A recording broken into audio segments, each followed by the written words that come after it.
ఈ అమ్మను government hospital సిబ్బంది 200 రూపాయలు ఇవ్వండి అని అడుగుతున్నారంట.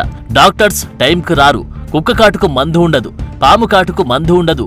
ఏం చేయమంటారో? లేకపోతే వరంగల్ అంటారు, హైదరాబాద్ అంటారు. సిటీలో స్కానింగ్ ఉండదు. గవర్నమెంట్ హాస్పిటల్ సిబ్బంది పేద ప్రజల దగ్గర పైసలు అడుగుతున్నారంట. ఎప్పుడు మారుతుందో? ఈ జనగామ గవర్నమెంట్ హాస్పిటల్ వాళ్లే రోగాన పడి హాస్పిటల్కి వస్తే హాస్పిటల్ సిబ్బంది జనగామ జిల్లా ప్రజల్లో ఇబ్బందికి గురిచేస్తున్నారు.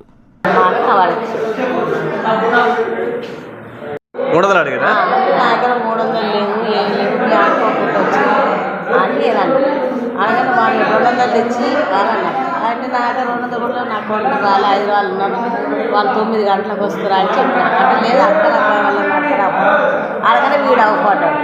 పెద్దమ్మ బాగున్నామని అంటే పెద్దరాడు తీసుకొచ్చిన దాకా కారణం అన్న పైసలు అడుగుతారు, 200 ఇమ్మంటారా, సబ్బులు లెక్కిస్తారట. నేను అడుగుతా అమ్మ అని వాళ్ళకి పైసలు వేరేవాడికి 300 రూపాయలుగా వీళ్ళ అడిగింది వీళ్ళైనా తీసుకో తగ్గిన భయపడేది ఎవరు అడిగినామా బరాబరి భయపడకమ్మా భయపడకు